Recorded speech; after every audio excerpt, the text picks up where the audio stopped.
오늘도 바쁜 일상 속에서 배움의 끈을 놓지 않고 우리와 함께 이 테이블에 앉아 계신 당신을 환영합니다. 네, 환영합니다. 그 시장의 표면적인 움직임 있잖아요.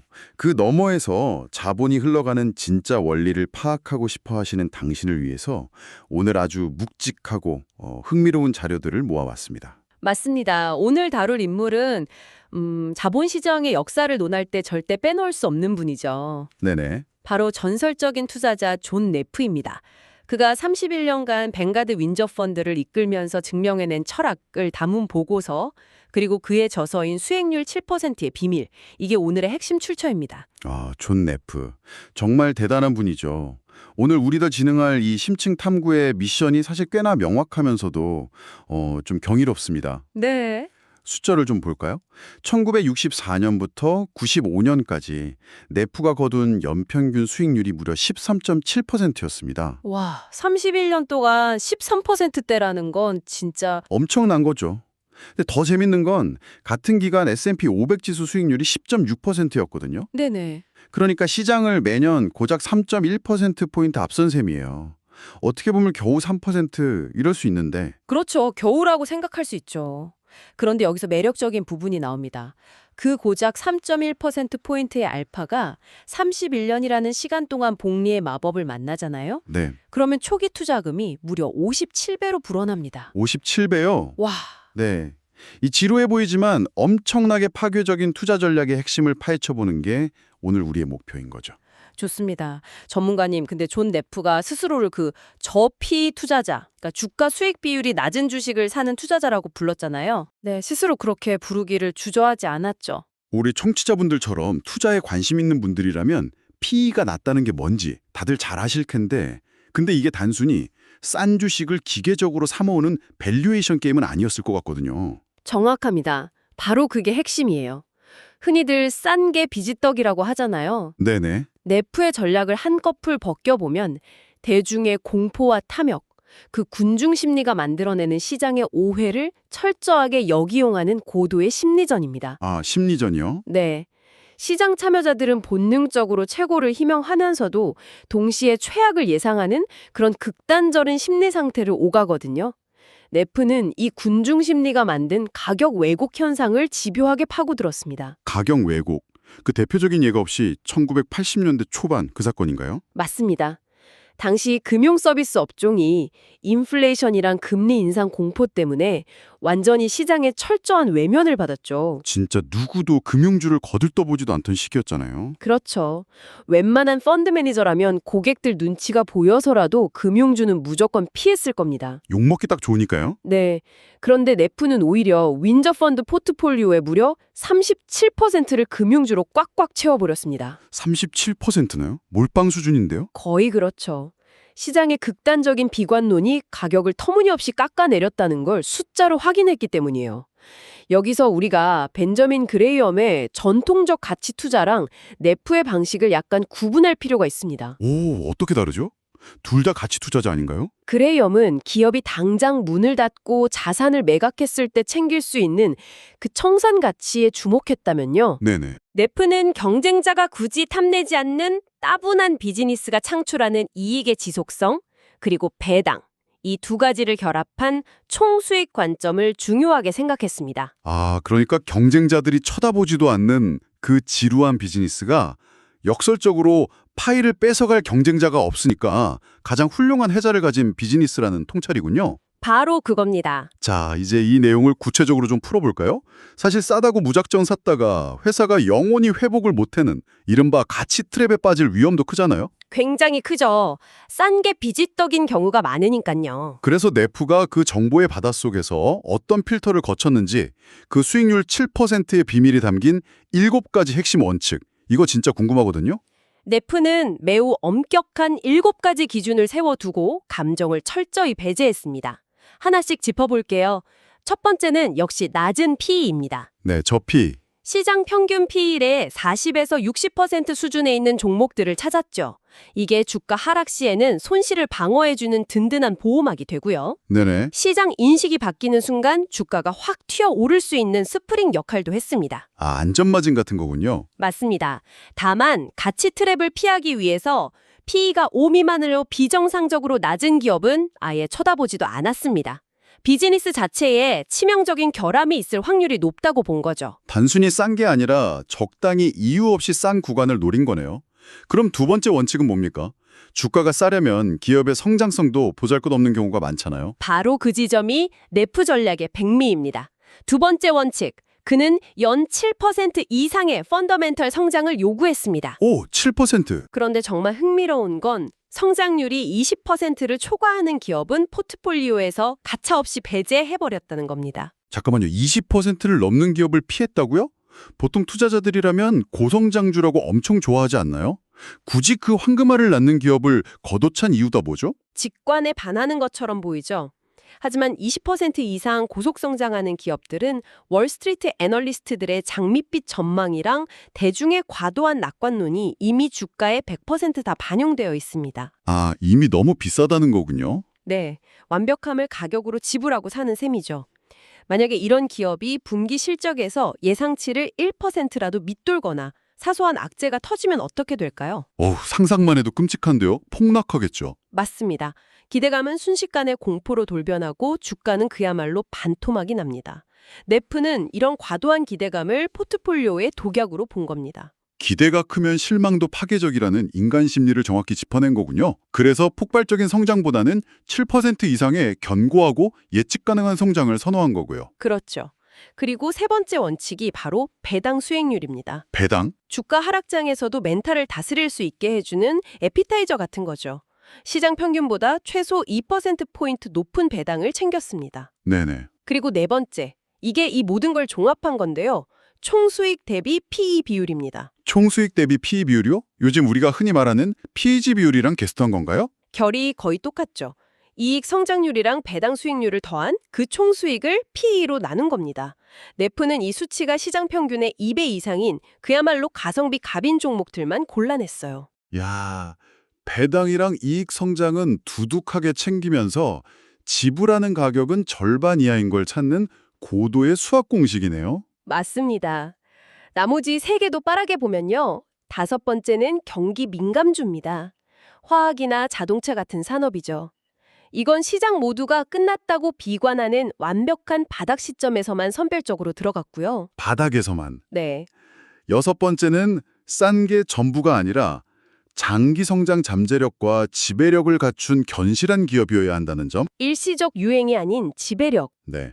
마지막 일곱 번째, 강력한 펀더멘털 케이스입니다. 재무제표 샅샅이 뒤져서 왜 싼가, 언제 회복될 것인가 이걸 철저한 논리로 증명해야만 매수 버튼을 눌렀습니다. 와, 여기서부터 진짜 흥미로워지는데요. 이 7가지 원칙을 쭉 듣다 보니까 이게 존 네프가 그저 오랜 짬바, 아니 경험에서 나오는 펀드 매니저의 직감으로 투자한 게 아니네요. 컴퓨터도 없던 70, 80년대에 이미 엄청 체계적인 퀀트 투자를 하고 있었던 거 아닙니까? 네, 정확히 보셨습니다. 감정적인 군중 속에서 혼자만 냉철한 데이터 알고리즘으로 움직인 셈이죠. 대단하네요. 아마 청취자분들 중에는 이 과거의 전략이 과연 지금 시대에도 통할까 궁금해하시는 분들 많을 텐데요. 현대 퀀트 모델로 돌려봐도 네프의 필터링은 여전히 강력합니다. 아, 그래요? 어떤 이해가 있을까요? 최근 재료를 보면 딕스 스포팅 구주나 넥스타 미디어 그룹 같은 종목들이 네프가 요구했던 그 낮은 PE, 견고한 성장, 두둑한 배당을 모두 충족하면서 뛰어난 퍼포먼스를 보여줬거든요. 오, 그러니까 당신이 당장 내일 주식시장을 분석할 때도 완벽하게 적용할 수 있는 현재 진행형 전략이라는 겁니다. 좋습니다. 그럼 이렇게 철저한 필터를 통과한 알짜배기 주식들을 네프는 포트폴리오에 어떤 식으로 담았을까요? 아무리 좋은 재료라도 요리를 어떻게 하느냐가 중요하잖아요? 네프는 산업 섹터별로 기계적으로 비중을 나누는 방식, 이거 거부했습니다. 대신 기업 성격에 따라서 4가지 범주로 나누는 측정된 참여라는 전략을 썼어요. 4가지 범주요? 네, 가장 중심을 잡은 첫 번째는 덜 인정받는 성장주였습니다. 덜 인정받는 성장주. 실력은 정말 출중한데 시장의 스포트라이트를 못 받아서 저평가된 흙 속의 진주들이죠. 이게 최애 픽이었고요. 네. 두 번째는 폭발력은 적지만 꾸준히 현금을 창출하는 완만한 성장주. 이걸로 하락장에 버팀목을 세웠습니다. 아, 방어선을 아주 든든하게 쳤군요. 그럼 공격은 어떻게 했나요? 세 번째 범주, 바로 경기 민감형 성장주가 공격수 역할을 합니다. 평소에는 안 건드려요. 안 건드리다가요. 경기 사이클이 최악의 바닥을 찍고 모두가 다 망한다고 비관할 때 그때 전략적으로 매수해서 반등 폭발력을 취했습니다. 기가 막히네요. 하이라이트는 마지막 네 번째입니다. 널리 인정받는 성장주요. 널리 인정받는 건 평소에 비싸서 네프 기준을 통과 못할 텐데요. 그렇죠. 평소엔 너무 비싸서 쳐다보지도 않아요. 그런데 시장 전체가 패닉 상태에 빠져서 이 우량주마저 헐값에 던져질 때 그때만 주워 담는 특수부대 같은 역할을 했습니다. 와, 타이밍의 예술이네요. 이 시점에서 지금 방송을 듣고 계신 당신께 한번 질문을 던지고 싶어요. 당신의 포트포리오는 과연 어떤 성격의 기업들로 구성되어 있습니까? 혹시 화려한 성장주에만 너무 쏠려 있는 건 아닌지 한번 점검해 보시는 것도 좋겠습니다. 네, 꼭 한번 들여다보시길 바랍니다. 이 내려지 범주가 역사적 위기 속에서 어떻게 작동했는지 구체적인 사례를 보면 정말 소름이 돋습니다. 네. 전문가님, 1991년 시티코프 사태를 한번 떠올려 볼까요?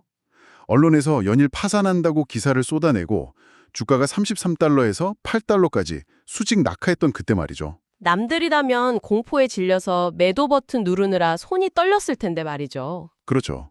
근데 네프는 달랐잖아요. 네, 네프는 언론 헤드라인 뒤에 숨겨진 시티코프의 진짜 현금 창출 능력을 봤습니다. 재무제표를 보니까 일시적인 부실 대출만 생각하면 핵심 비즈니스는 여전히 막대한 돈을 벌고 있었던 거죠. 네.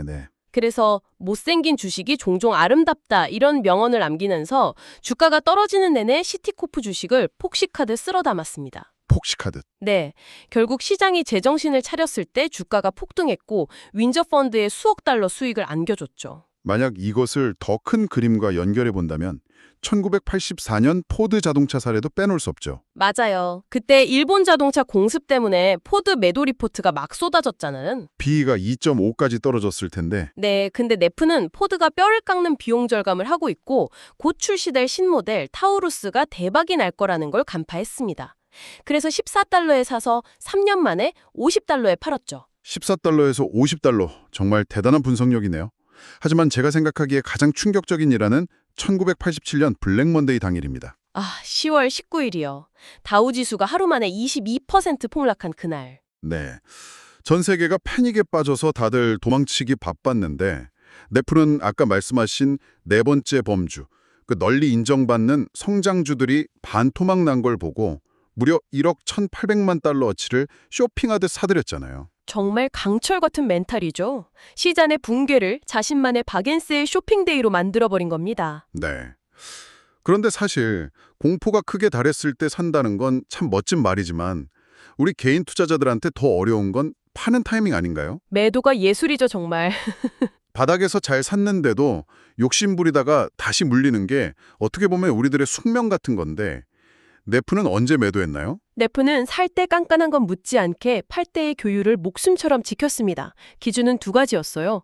첫째, 펀더멘털이 초기 분석과 다르게 악화되거나 배당이 줄어들 기미가 보이면 가차없이 매도. 미련 없이 잘라냈군요. 네. 둘째, 주가가 올라서 자기가 목표로 했던 시장 평균 PE 수준에 도달하면 역시 미련 없이 수익을 실현했습니다. 아, 여기서 정말 우리 뼈를 때리는 대목이 하나 나옵니다. 네, 어떤 거죠? 내가 바닥에서 산 주식이 막 오르면서 계좌가 빨갛게 물들 때 우리는 약간 묘한 승리감에 도취되잖아요. 이른바 기분 좋은 안이함, 웜버지지 상태가 되는 거죠.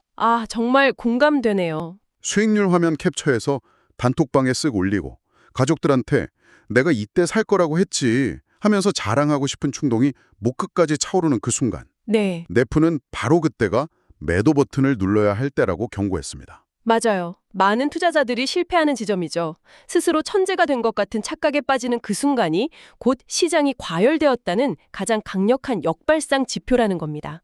마지막 1달러를 더 벌려다 모든 것을 잃지 마라. 마지막 1달러를 버려다 모든 것을 잃지 마라.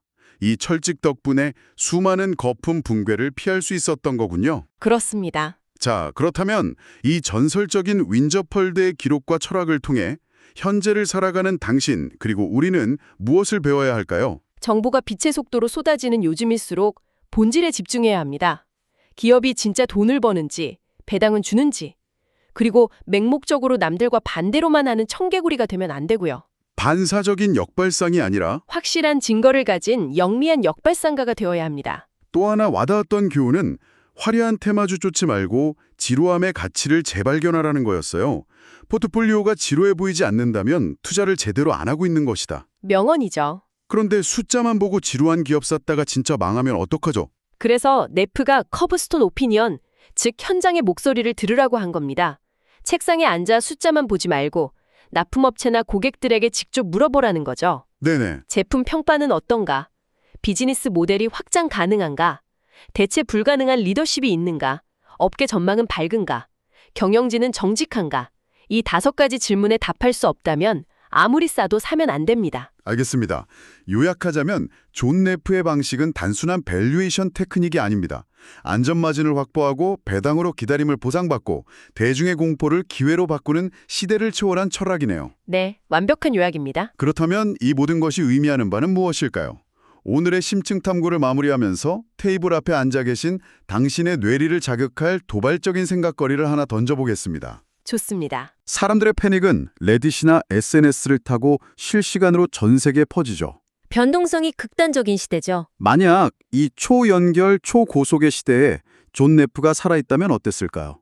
AI가 찰나의 순간에 가격 왜곡을 전부 없애버려서 그의 지루한 전략이 통하지 않게 되었을까요? 아니면 반대로 인간의 공포가 과거보다 훨씬 더 빠르고 크게 과장되기 때문에 오히려 네프처럼 냉정하게 바닥에서 주워 담을 수 있는 엄청난 황금기가 열렸을까요? 청취자 여러분은 이 속도의 시대에 인내라는 무기가 더 무뎌졌다고 생각하시나요? 아니면 더 날카로워졌다고 생각하시나요? 아, 정말 날카로운 질문이네요. 시장을 움직이는 기술은 진화했지만 그걸 다루는 인간 본연의 심리는 과연 얼마나 변했을까요? 방금 던지신 질문에 대해 스스로 답을 찾아가는 과정 자체가 훌륭한 투자자로 성장하는 가장 튼튼한 디딤돌이 될 거라고 봅니다. 맞습니다. 결국 정답은 당신이 세워갈 투자 철학 속에 있겠죠. 오늘 우리가 나눈 이 심층 탐구가 당신의 투자 나침반의 새로운 기준점이 되었기를 진심으로 바랍니다. 네, 오늘 정말 즐거운 대화였습니다. 언제나 깨어있는 호기심으로 이 깊은 여정에 함께해 주셔서 감사드리고요. 다음 시간에도 당신의 두뇌를 즐겁게 자극할 흥미로운 지식들을 안고 이 테이블로 돌아오겠습니다.